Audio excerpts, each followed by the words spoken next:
Well, joining me now is former White House Chief of Staff and Senior Advisor at Bondi Partners, Mick Mulvaney. Mick, thanks for joining me. I want to talk about the government shutdown in a moment, but before we do that, I do want to get your thoughts on this latest trip of Donald Trump through North Asia. You were, of course, there on that famous delegation when Donald Trump met with Kim Jong-un in North Korea.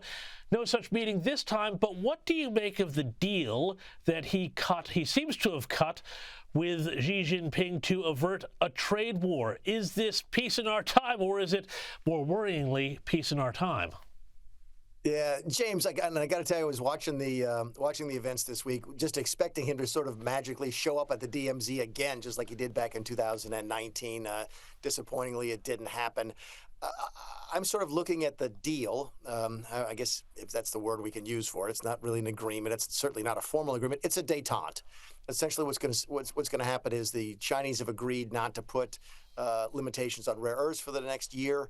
We've agreed to cut back on the tariffs for a period of time. It's sort of a détente. This is I encourage people to look at this sort of similarly to the way we looked at the relationship we had with the Soviet Union back during the Cold War. This is more of a cold peace. And there's now a détente, and they'll end up, trying to continue the conversation. And that's why I think there's tremendous value here. It's not peace in our time. It's not the end of the discussion, but at least it's the beginning of the discussion. And it sounds like things are moving in the right direction. It's always important, James, always important when you've got two leaders like this, that if one of them picks up the phone to call the other one answers the phone. And I think they reaffirmed here on this visit that would happen, that if Trump needs to talk to Xi or vice versa, the communications will continue. I think that's unambiguously a good thing. That's absolutely a good thing. And it's when there's not communication that real crises can occur. But you've got two very different systems here, and both want to be the dominant superpower. Is this pushing down the road some sort of eventual conflict, or do you think it will just, I know it's a long way to sort of be projecting, but are we looking at decades of kind of hotter and colder Cold War with China, just as we did in the 20th century, see that with the Soviet Union? There's a school of thought here on the right, especially, that says or believes or at least argues that military confrontation with China is inevitable in the next 10, 15, 20 years. I don't buy it. One of the reasons I sort of like the détente, and I consider it to be a huge success, is that it starts to buy the time to figure out a way to get along, to figure out a way to sort of allow the Chinese to pursue their national interests, allow us to pursue ours without negatively impacting our friends in the larger, say, global economy, global stability, et cetera. Keep in mind, China has become very, very wealthy very, very fast. It is a communist nation, so it doesn't function the way that Australia and the U.S. does. It's not in that first tier of nations. How often have we talked about this?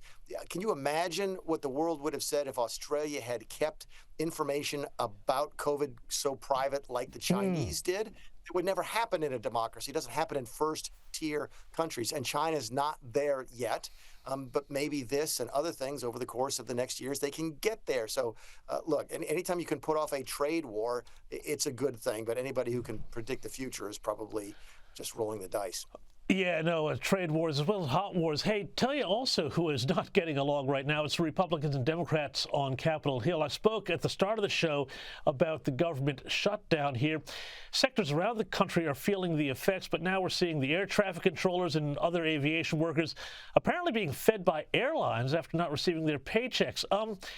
Tell us how the politics of this are playing out, because, of course, they need 60 votes in the Senate, and the Republicans do not have those to keep the money moving here.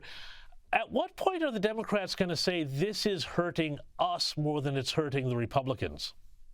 Yeah, that's the $64,000 question, because right now both sides think they are winning, and that is a formula for a continued shutdown. Just like the war in Ukraine, you're not going to get people to come to the table until they feel like they get a better deal at the table than they get in the field. Right now, both parties feel like they are getting a better deal in the field, and they are winning the battle politically. I don't see it ending anytime soon. I think if you watch the pressure points, airlines is one of them. Air travel, we're coming up on our Thanksgiving holiday here in about 3 weeks, one of the heaviest travel periods of the entire year. Many of the airlines today came out vocally in support of a clean funding deal. Many of the airline unions which tend to lean Democratic, came out in favor of opening the government along the lines that Republicans have suggested already. So those pressure points will continue to boil. There's pressure points on things like healthcare subsidies and premiums. There's pressure points on food stamps and so other nutrition assistance programs. A lot of different pressure points, but none of them have added up yet to convincing either of the parties to go to the table. So my guess is when you and I talk next week, the government may well still be closed. Well, yeah, that's not great news there if that's the case here. But one of the things that I'm sort of interested in is the polls. The polls seem to be indicating that it's not hurting Republicans in the way that previous government shutdowns that, I've spoken about, we've spoken about, and that I've lived through and watched have in the past. Are Americans becoming a bit savvier to the way congressional systems work, and that just because, somebody like a Gavin Newsom comes out and says, oh, well, they've got control, well, it doesn't mean that they've got a parliamentary control in the same way, that it might somewhere else?